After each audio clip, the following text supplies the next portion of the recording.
Magandang araw. Ako po si Mark Lester Mirag at ito po ang aking daily devotion. Gaano ka-importante ang Bible sa buhay natin?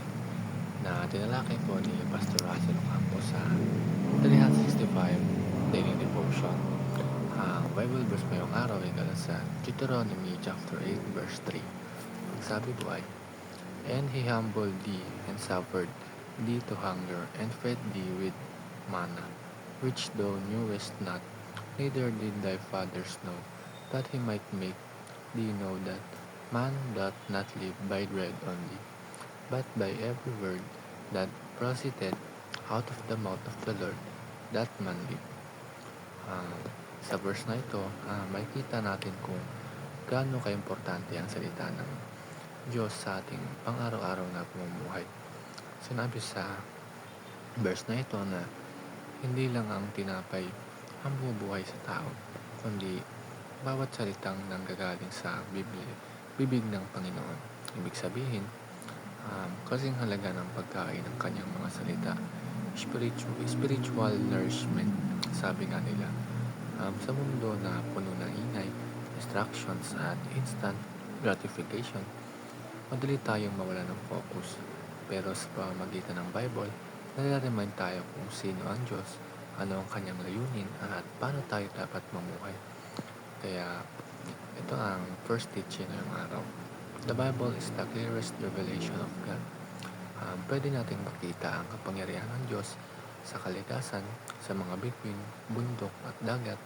Pwede rin nating maramdaman ang kanyang presensya sa ating konsensya, lalo na kapag tayo ay nagkakamali.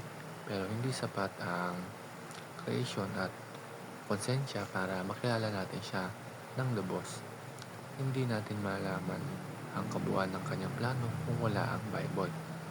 At ang second teaching is, the Bible is essential to spiritual nourishment.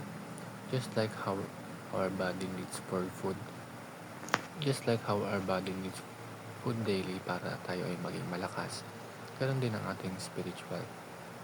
Kung pababayaan natin ang Bible reading, para nating hinahayaan na magutom ang ating kaluluwa. Hindi sapat ang Sunday preaching lang, we need daily feedings mula sa salita ng Diyos. Kaya maganda na lagi tayo nag-devotion araw-araw para ma-feed yung spiritual nourishment natin at hindi tayo magutom spiritually. At ang last teaching is, the Bible is God's Word and our final authority. Maraming boses ang naririnig natin sa mundo ngayon. Media, social media, mga opinion ng ibang tao, at minsan sarili nating damdamin. Pero lahat ng ito ay pwedeng magkamali. Isa lang ang never nagkamali.